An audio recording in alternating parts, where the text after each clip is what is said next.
جب زمین پر شرک اور گناہوں کا اندھیرا چھا گیا، انسان رب کو بھول گئے، بتوں کو پوجنے لگے، اللہ تعالیٰ نے انسانوں پر رحم فرمایا اور اپنے خاص بندے نوح علیہ السلام کو چنا۔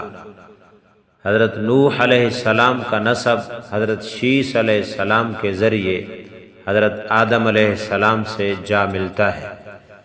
اللہ تعالیٰ نے آپ کو نبوت عطا فرمائی اور حکم دیا، اے نوح میری قوم کو سمجھاؤ، انہیں ہدایت کی طرف بلاؤ۔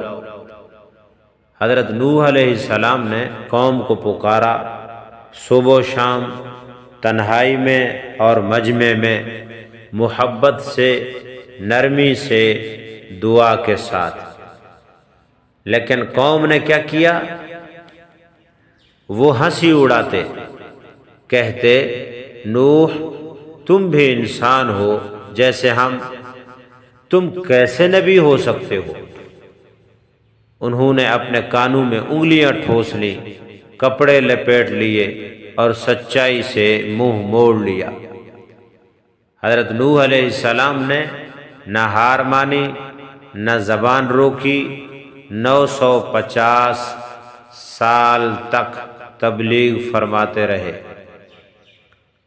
حضرت نوح علیہ السلام کی اپنی بیوی ایمان نہ لائی اور آپ کا بیٹا کنعان بھی نافرمان نکلا۔ یہ کتنی بڑی آزمائش تھی، ایک نبی جو پوری قوم کو سمجھا رہا ہے لیکن اپنا بیٹا بھی نہ مانے۔ اللہ تعالیٰ نے نوح علیہ السلام سے فرمایا، ہم زمین پر عذاب نازل کریں گے، ایک عظیم طوفان آئے گا، کشتی بناؤ۔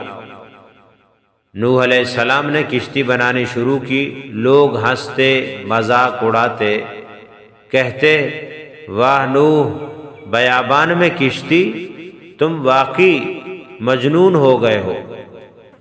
لیکن حضرت نوح علیہ السلام جانتے تھے یہ اللہ کا حکم ہے اور اللہ کا وعدہ کبھی جھوٹا نہیں ہوتا۔ کشتی تیار ہوئی، اللہ کا حکم آیا، ہر جانور میں سے ایک جوڑا، اپنے گھر والوں میں سے ایمان والے اور باقی سب کو کشتی میں سوار کر لو۔ پھر آسمان سے بارش برسی، زمین سے پانی نکلا، ہر طرف پانی ہی پانی، بلند و بالا پہاڑ بھی چھپ گئے۔ حضرت نوح علیہ السلام نے اپنے بیٹے کو آخری بار پکارا، بیٹا کشتی میں سوار ہو جا، یہ عذاب ہے۔ اس نے غرور سے کہا، میں پہاڑ پر چڑھ جاؤں گا، وہ مجھے بچا لے گا۔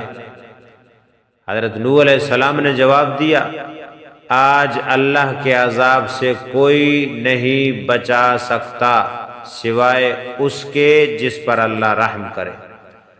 اور پھر ایک بڑی لہر آئی، بیٹے کو بہا کر لے گئی۔ نوح علیہ السلام نے بیٹے کے لیے فریاد کی، لیکن اللہ تعالیٰ نے فرمایا، اے نوح وہ تیرا بیٹا نہیں، کیونکہ اس کے اعمال صالح نہیں تھے۔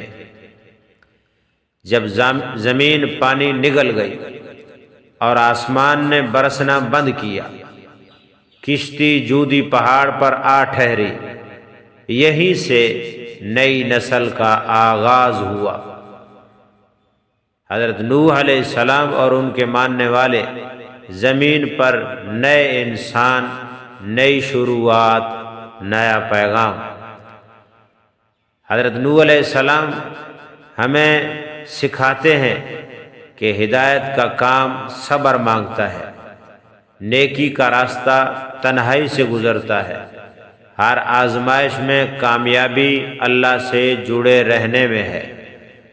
بیٹا، بیوی، قوم، سب کے انکار کے باوجود نبی ہار نہیں مانتا۔ نوح علیہ السلام نے 950 سال بلایا۔ ہماری زندگی میں اللہ کا کتنا حصہ ہے؟ کیا ہم نے کبھی سچ میں رب کو پکارا ہے؟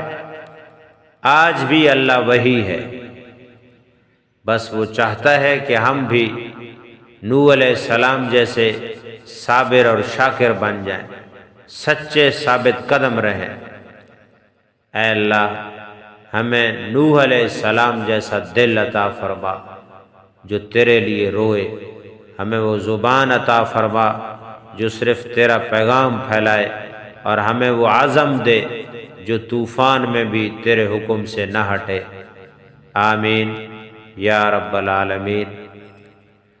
ہدایت کی کرنیں آپ تک روشنی کا سفر۔